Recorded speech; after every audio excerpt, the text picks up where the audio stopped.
5 जनवरी 2016। जगह थी तमिलनाडु राज्य की राजधानी चेन्नई। 5 जनवरी की सुबह चेन्नई के रामपुरम इलाके में मौजूद गार्बेज बिन के आसपास दर्जनों लोगों की भीड़ जमा थी और सभी लोग दबी आवाज़ में एक दूसरे के कानों में कुछ फुसफुसा रहे थे।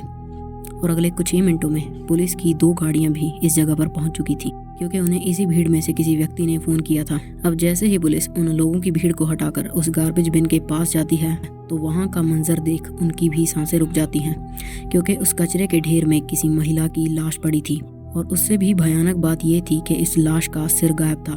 तो खैर पुलिस बॉडी को उठाकर पोस्टमार्टम के लिए भिजवा देती है और उस जगह पर छानबीन करने में जुट जाती है, ताकि मरने वाली महिला के बारे में उन्हें कोई क्लू मिल सके।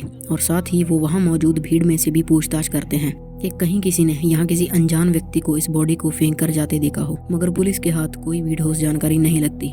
पोस्टमार्टम रिपोर्ट के अकॉर्डिंग मरने वाली की उम्र 30 से 35 साल के बीच थी और उसकी मौत भी 1 दिन पहले ही हुई थी और मारने से पहले महिला के साथ मारपीट की गई थी। तो इस जानकारी के आधार पर पुलिस अगले कई दिनों तक आसपास के सभी थानों में आई किसी महिला की गुमशुदा होने की रिपोर्ट्स को चेक करने लगती है, मगर यहाँ भी उन्हें कोई कामयाबी नहीं मिलती। और इस लाश के मिलने के 2 दिन बाद पुलिस को पास ही की कुंडराथुर कनाल में एक महिला का कटा हुआ सिर मिलता है। और पुलिस जब इस सर की जांच करवाती है तो उन्हें पता चलता है कि ये सर इसी महिला का था, मगर पानी में रहने की वजह से ये पूरी तरह गल चुका था और उसका चेहरा पहचानने लायक बचा ही नहीं था। अब पुलिस को कोई रास्ता नज़र नहीं आ रहा था इस लाश को आइडेंटिफाई करने का, पर तभी पुलिस के दिमाग में आता है कि क्यों ना लाश के फिंगरप्रिंट्स की मदद से उसे आधार कार्ड डेटाबेस से मैच करवाया जाए, क्योंकि अगर इस महिला का आधार कार्ड रजिस्टर्ड हुआ तो उसके फिंगरप्रिंट की मदद से आसानी से उसकी पहचान हो सकती थी। एंड पुलिस की ये टेक्निक एक्चुअली काम कर जाती है और इस लाश के मिलने के तकरीबन 1 महीने के बाद इस महिला की पहचान हो जाती है। आधार कार्ड डेटाबेस के अकॉर्डिंग मरने वाली महिला का नाम शशि रेखा था, जो कि 32 साल की थी और वहीं चेन्नई की ही रहने वाली थी। एंड आधार कार्ड पर दिए गए उसके एड्रेस पर जब पुलिस जाती है तो वहां पर उन्हें ताला लगा मिलता है। जब पुलिस आस पड़ोस के लोगों से शशि रेखा के बारे में पूछती है तब उन्हें पता चलता है कि शशि रेखा पेशे से एक एक्ट्रेस थी और कई सारी तमिल फिल्मों और टीवी सीरियल्स में स्मॉल रोल्स कर चुकी थी। और यहाँ पर वो अपने पति रमेश शंकर के साथ रहती थी, जो कि एक टैलेंट एजेंसी का मालिक था।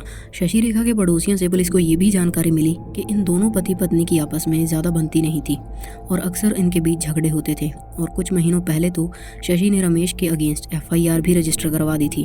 और जब पुलिस ने इस FIR के बारे में और पता किया तो उन्हें पता चला कि शशि ने रमेश पर मारपीट करने और उसके 8 साल के बेटे को किडनैप करने के इल्ज़ाम लगाए थे, जिसमें से किडनैपिंग वाली बात तो फेक निकली थी, मगर हाँ ये बात प्रूव हो गई थी कि वो वाकई में शशि को मारता पीटता था। लेकिन एट दी एंड उन दोनों के बीच सुलह हो गई और ये केस यहीं पर बंद हो गया था। एंड पुलिस ने जब शशि और रमेश के बारे में और पता किया तब उन्हें पता चला कि ये दोनों ही पहले से शादीशुदा थे और ये इन दोनों की ही दूसरी शादी थी। दरअसल शशि की पहले जहाँ शादी हुई थी वहाँ से उसका 8 साल का एक बेटा भी था, लेकिन अब उसका डाइवोर्स हो चुका था। और रमेश भी पहले शादीशुदा था, मगर साल 2011 में रमेश की पत्नी और माँ बाप ने कर्जे के चलते अपनी जीवन लीला समाप्त कर दी थी। न क्योंकि रमेश एक टैलेंट एजेंसी चलाता था और नए नए एक्टर्स को टीवी और फिल्मों में काम दिलवाने का काम करता था और शशि भी छोटी मोटी एक्ट्रेस थी, तो इसी दौरान उन दोनों की मुलाकात हुई और उन दोनों को एक दूसरे से प्यार हो गया और साल 2015 में शशि और रमेश ने एक दूसरे से शादी कर ली। नाउ पुलिस क्या कि सबसे बड़ी चुनौती थी रमेश शंकर को ढूंढना, क्योंकि वही शशि की मौत के बारे में बता सकता था।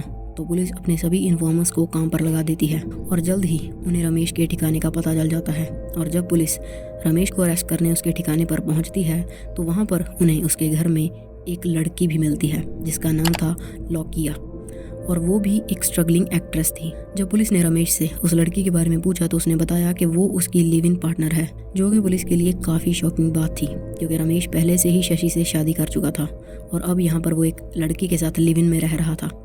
खैर पुलिस रमेश और लौकिया दोनों को गिरफ्तार करके थाने ले आती है और अब उनसे शशि के कत्ल के बारे में पूछताछ शुरू होती है।